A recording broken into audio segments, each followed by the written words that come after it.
So coaching is being used in healthcare settings, and in the consortium, from the very early days of our meeting, we realized there were two groups that were using coaching. One was coaching standalone coaches who were just doing coaching. So they were working with behavior change. Then there were the people that already were trained in clinical roles, and they were adding coaching to their skills that they already had.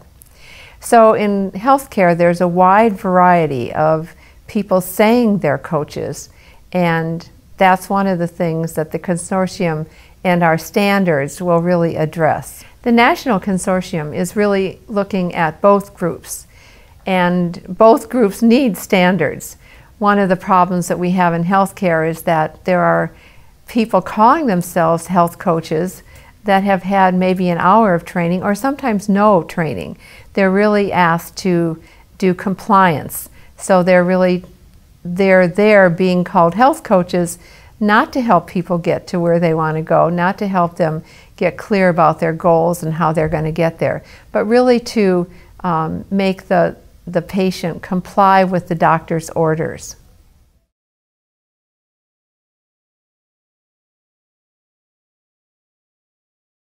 One of the things I've noticed is that in healthcare systems in the beginning, they start thinking, well, we know what we've been doing isn't working. We know that telling people what to do doesn't work. And it's really being brought up because of outcomes and paid for performance measures. So we've known for a while that it isn't working, but because of changes in laws and healthcare, and we're really seeing now that there's quite a consequences of not being able to have outcomes, that people aren't changing behaviors, and that it's not just, oh, well, we don't quite know what to do, or maybe they're just non-compliant, but people in healthcare systems are really realizing they're not getting money for things that they need to be paid for because people aren't following through on the outcomes they need. So it's moving from just, oh, we've had this problem, to we really need to make a change. So the changes that are being made are bringing in health coaching, because we're, from the research, getting very clear that when people become motivated internally, when they're supported, when they have autonomy, when they have confidence, that they really do make those changes.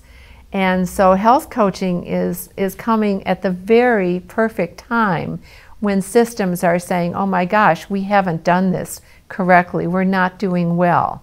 So it's a perfect storm in a good way, in that health coaching has an opportunity to move in a way that can help people really make lasting changes.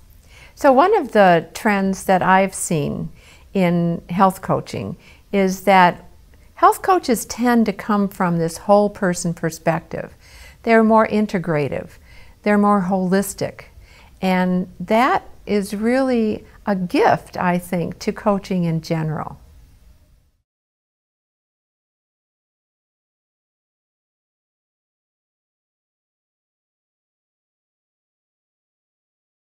So the consortium, the National Consortium, part of where we talked about this 5 years ago, looking at these two groups, that there were the people using coaching skills in their clinical setting, and then the standalone coaches, we really realized that it's important, because there are so many people calling themselves coaches in healthcare, that we want to set a minimum standard.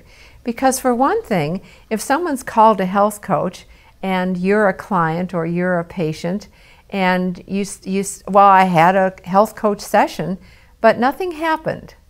Or there's research and no outcomes are really shown, because the coaches really didn't have training. So we're really wanting to set this standard so that research can be done and we can see what works and what doesn't. So employers really need guidance too about health coaching.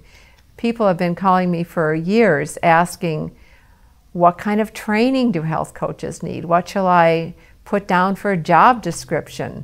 What should be the entry level? How do you promote them? What should their position really do? How do I measure outcomes? So this is another area where the standards and the guidelines that we're setting can really help healthcare.